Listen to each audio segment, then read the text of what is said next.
Hello, I'm Bonnie Erbe. Welcome to the Contrary, a discussion of news and social trends from different perspectives. This week, we're speaking with woman thought leader Christian Nunes, the president of the National Organization for Women. Now is the largest organization promoting women's rights in the U.S. Nunes is steering now during very challenging times. Welcome to the Contrary. Christian Nunes, how are you? I'm great. Thank you for having me today on your show, Bonnie. Happy to have you. Do you agree it's tough times for people who work in the field of promoting women's rights? Absolutely, Bonnie. I think what we're seeing at this time in the world and the landscape for women's rights advocacy is a very tough time. Is it worse than a year and a half ago when President Trump was in the White House, or has it improved with President Biden, or does that have nothing to do with it because we're really talking about the Supreme Court? Well, I think we're talking about accumulation of things. I think under Trump administration, even before Trump administration, but definitely during Trump administration, we saw an increase of attacks on reproductive rights and justice, women's rights, the autonomy of women's rights, and bodily autonomy for women's reproductive rights. We saw an attack on just, injustices for all of issues regarding things that directly impact women. And as it has progressed in different states, we continue to see it continuing on even into the Biden administration. During the Trump administration, we also saw a packing of the courts that has had a direct impact on women. And so now, even though Biden is in the administration and they're trying to do a lot of work to fix those things, it is still continuing on. The Supreme Court is expected to rule in one or two cases that it heard arguments on involving abortion rights in Texas and Mississippi. That ruling probably won't come out until the very end of the term. That's what they usually do with their most difficult decisions, is leave them to the end. How do you see it coming out? Any surprises for you? Any good surprises? Or do you expect the worst? I think what we're facing is a huge concern and threat for the overturn of Roe. As I was saying, that what we saw happening under Trump administration was the packing of the Supreme Court with very extreme justices placed in that court. And what we saw when we started hearing the oral arguments, we saw a lot of conversation that was really concerning about individuals in the Supreme Court and justices really saying that they somewhat kind of were okay with favoring and supporting these laws and bans that were put on by these states that really were unconstitutional and favored the overturning of Roe. So if we see that happening with justices supporting in those things, it really looks like there is a fear that Roe may possibly be overturned. And with the retiring of Justice Breyer, Biden has a nominee pick, and we're hoping that, we are very promising of that pick, but we also know we have a challenge because we do know those conservatives and those who don't want that pick to be a progressive pick are going to do everything in their power to stop that from happening. And we still have to fight very hard to make sure we figure out a way to balance power to make sure that women's rights and those issues of the constituents are heard so that we can, restore Roe, because it is a needed and necessary part of healthcare. You also run NOW's foundation and its PAC. Do you Correct. have the financial resources to attack this problem of women losing abortion rights 50 years after they first won them? It's a national, as you mentioned, so many states have laws, and then you also have to be fighting with candidates running for the Senate in different states. So it's a national and a local fight at the same time. Absolutely. And I'm so glad you brought that up, Bonnie, because we have to attack that at all levels. We can't just attack this on the federal level, because a lot of what we're seeing is happening at the local level and the state level where they're starting with these laws, right?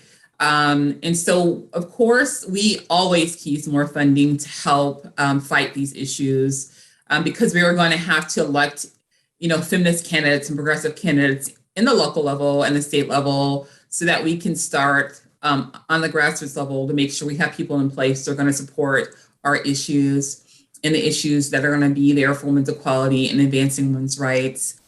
And then we also have to continue to go all the way up to the federal level. And we also have to make sure we have activists on the ground who are going to be out there advocating and doing the work that we need, because now it's a grassroots organization. So that's who we rely on, as our grassroots activists, to be out there advocating, calling, getting out there, GOTV, campaigning, and everything possible to make sure we're doing our work fully, to get our votes out there and get people in place who are going to represent us fully. So it's a full holistic effort that has to be in place, and we do need continued funding to support that work at all levels. Are you just applying to foundations or corporations, or do you live off of membership dues? Where does NOW's income come from? We are a membership-based organization, so our funding comes from membership and members and donors. And as we continue, we are moving into also expanding that to look to different funds that also support grassroots organizations, but majority of our funding is membership and donor based. And now, when it was founded in the 60s, came out with a bang, and for a long time was a very prominent organization. And to be honest, there have been a number of leaders older than you, prior generations, my generation, who seem not to have, they may have been great activists for women's rights, but they didn't seem to know how to run an organization and keep it preeminent as it was. What are you going to do to reverse that? Well, I think that's a great point to bring up, because what we have to understand is that now we are activists, an advocacy organization, but we still are a business, right? So it's about balancing both. And I do have both backgrounds, right? I have an MBA and I also have a master's in clinical social work. So I bring an interesting perspective in where I understand firsthand what that experience is like for those who share the narrative and working with them in a macro level social work and a micro level social work. But I also understand the business side of the business acumen of what it is to have an MBA and what business looks like when you're having to balance those two. So we have been really working hard in our team to look at all of those things, look at strategic planning. What do we need to do to move forward in our organization? Working with our pulling together strategic planners, pulling together project managers, pulling together, having our board look at strategic planning, looking at a long-term vision of what we need to be sustainable and grow into our vision of what we want now to be and how we want to return to the true core of what now is really about. We've been doing all of these things, and we've been building our organization to move forward for the future, because now is a multi-issue, multi-strategic organization. And we have to, but we've always been doing the same work, right? Educating, mobilizing, and convening. But COVID showed us something different. We have to reimagine how we do these things. And we have to figure out how do we stay current and reach out to members in a new era, a new time, and reach out to all different members from all different generations as well, that impacts them in their type of advocacy and reaches their needs and the type of work that we're doing. So we have been working hard to do that. Let me interrupt just for a second. You've been in the position fully since August of 21, but elected since August of 20. Okay, thank you. You're talking about we have to explore this, we have to look at that, but what concrete have you gotten done in a year and a half? Sure. So we have done a research study where we have actually done a full research study with that organization to look at our membership and find out firsthand what our membership feels about the organization, what their needs are, what are their top priorities with our core issues. We have revamped our membership portals and systems so that we can streamline them and move to 2021 and get everything into one database so we can be more operational with how we do our work and more streamlined. We've implemented texting, we've implemented more streamlined approaches, more digital. We've done a lot of things to kind of move us to a more streamlined process. We developed new policies and procedure manuals. We've done lots of things to get us to an era where we can be more quickly how to respond. We developed new programs like Run Now, which is our new program to train candidates and candidate operatives who want to run for office, so we can actually put new candidates in place. We say we want new candidates who are progressive. Well, we have developed a program that partners with other organizations who've already been doing this, like Emily's List and Emerge, and Speak Easy, to come in and train our members and others who want to run for office.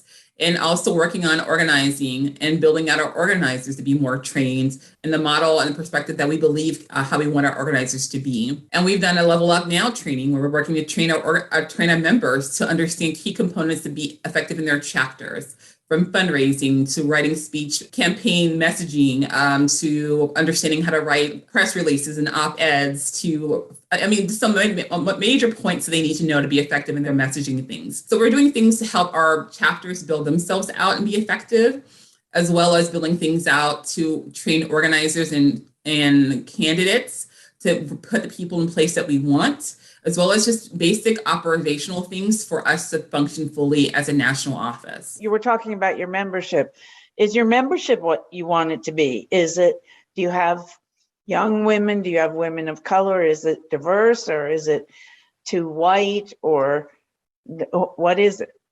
So our membership we have members representing all different types of members, but we are continuing working to have a membership that's reflective of intersectional membership. So we are continuing working to grow that and have a place where everyone feels like they're part of now and everyone feels like their voice is recognized. That is our goal, to have a multi-generational intersectional membership and a multiracial membership.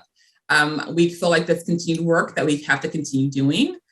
We have to continue doing that work in space, also working on racial justice and equity within our organization. And so I would say that's continued work we would always have to do. You can never stop doing that work. Tell me what your key issues are, because we've talked, of course, about abortion and, because it's on the precipice and really hanging in there by a tooth. But what are the other issues that you're pursuing? We've been pursuing, we have 6 core issues overall that we work on.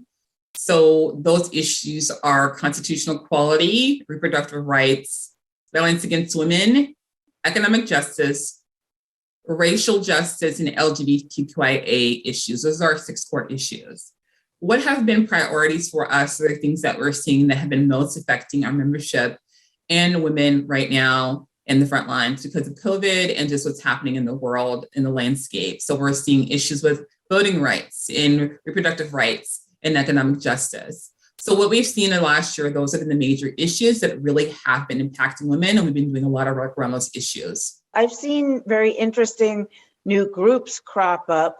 There was one that ran a full-page ad in the New York Times recently, talking about teaching women how to continue to be able to have abortions. These are medical or prescription drug abortions, even if and when, as many people suspect, the Supreme Court overturns or really demolishes in terms of its efficacy Roe v. Wade later this year. So what are you doing on that front? Because that is becoming a larger and larger source for women who need abortions.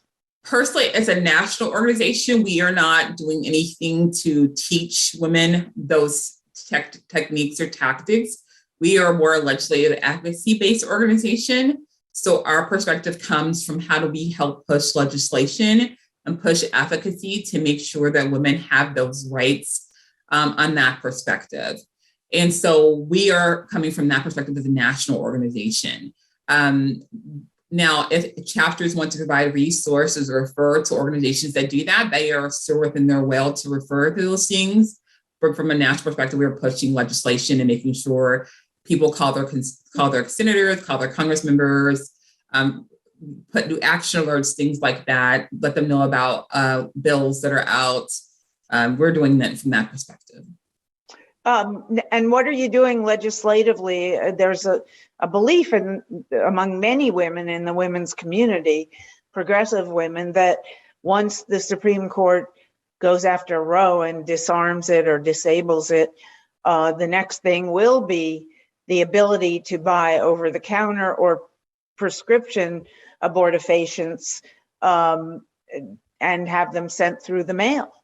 There's a lot of things that are going on. And I think, we have concerns about trigger laws. We have concerns about, how will people be able to obtain abort, like medical, pills to get abortions. We have lots of concerns about what will be covered with with your Medicare or your insurance. So what we are trying to do is make sure through like the Women's Health Protection Act, we push and hoping the Senate will pass that. We're putting pressure on our senators to pass that. We're putting pressure on, and on our different states to make sure that we're organizing in those states to make sure that they strike down any bans that are happening there. Are you having success? Are you having success, or, tell me what's going on? We have different states who have been like very effective in advocating, and we are trying to support our states as much as possible.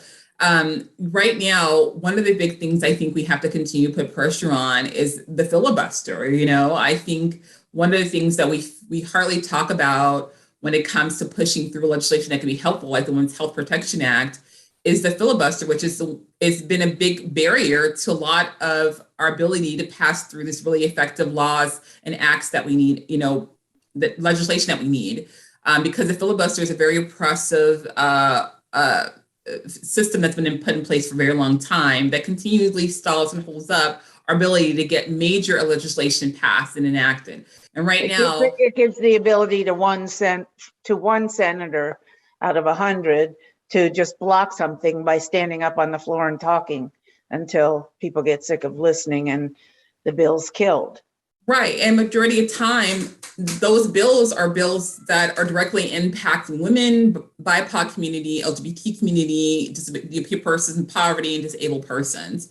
So I think when we're talking about abortion rights, one of the things that is encouraging Congress to pass the Women's Health Protection Act, and it's because that's one of the things that can prevent the undoing of our reproductive rights. And also putting health to passing, including, getting rid of the Hyde Amendment. Different things like that are things that we need to do, as well as continually getting our, making sure that we are we're working hard to get rid of that filibuster who continuously just prevents like so many important legislations from getting passed that we need for our people and our constituents in different places.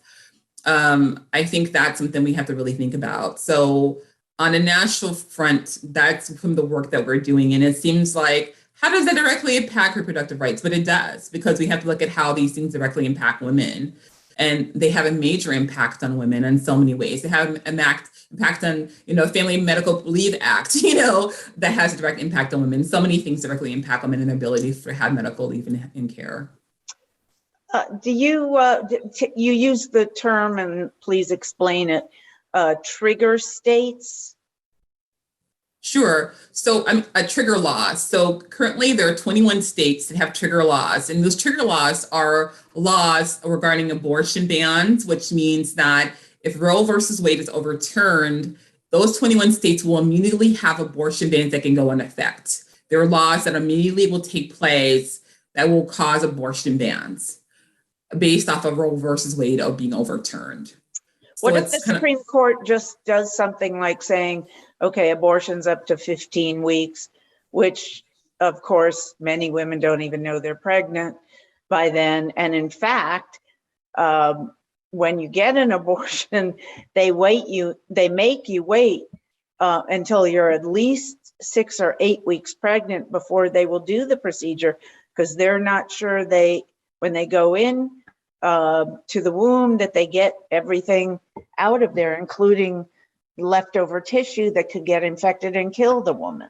Yes, I mean, it's really concerning because, like you're saying, many women don't even know that soon, right? And so they're having these laws and rules placed on them, as well as some states with bounties where people can report them and turn them in and collect money off of their place in their life where they're uncertain if they decide to have an abortion. So there's another concern.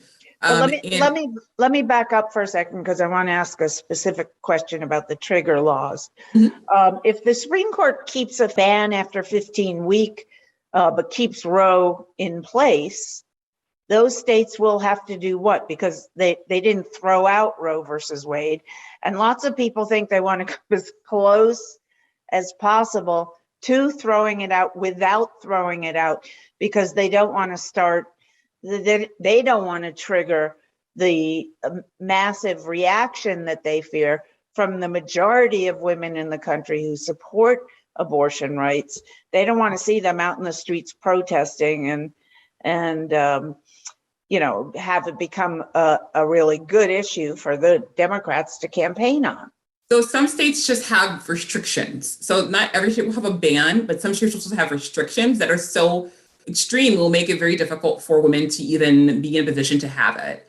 And I think those are the things we have to consider, is that it's not just about total bans. Some places have such extreme restrictions that it will make it so difficult for those who are already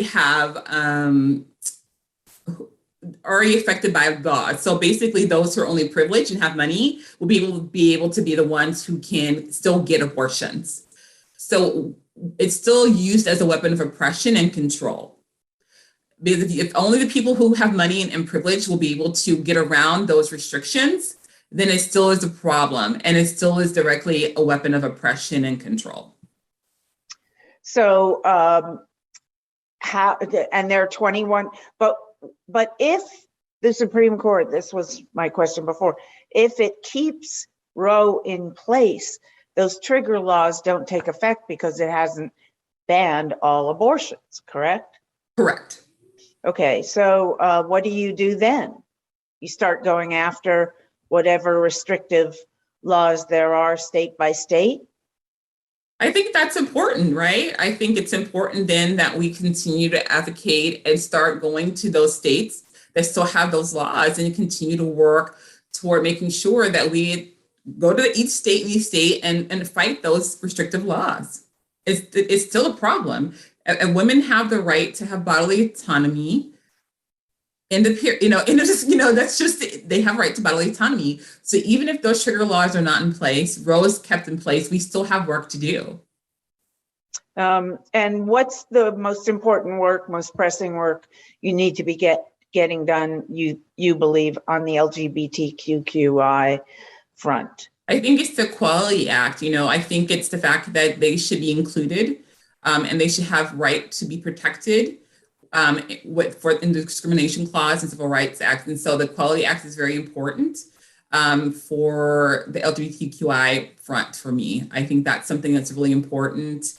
And I think we have to continue to work for making sure that they are protected in all ways of any forms of discrimination in the workplace, in our Constitution, all other places. And what do you, in terms of LGBTQ plus rights, what about trans women in sports? That's a pretty contentious issue, as I understand it, because there are plenty of women who are very pro LGBTQ rights, but they don't want to be on the opposite soccer team playing against women who are 6'2", and I know that the data show that once they go on hormone therapy, that a lot of the muscle mass that they may have had, or if they're still growing, of course, that would mean if they were started on hormone therapy at a very young age, but that they feel that men's bodies are physically stronger, taller, more adept at all kinds of athletics and sports, which is why there are women's teams and men's teams at the Olympics. How do you see that issue resolving? Well, according to Title IX classifications, it's how we look at how Title IX defines it, and that's what we support as the Title IX classifications and how to define it. And a person has a right to identify their gender how they choose to identify it, and that's just what we support. And it's just that simple to us, so whatever we support Title IX, and what Title IX says not right, and that's just where we stand with that, and determining a person has a right to identify their gender the way they just identify it. All right. Thank you so much. Really appreciate your time on all these issues. Best of luck to you as you reorganize and take NOW, which is the preeminent women's rights organization in the country, into its next movement, its next form. That's it for this edition. Let's keep the conversation going on Twitter, Facebook, and Instagram. Please visit our PBS website at pbs.org/tothecontrary. And whether you agree or think to the contrary, see you next time.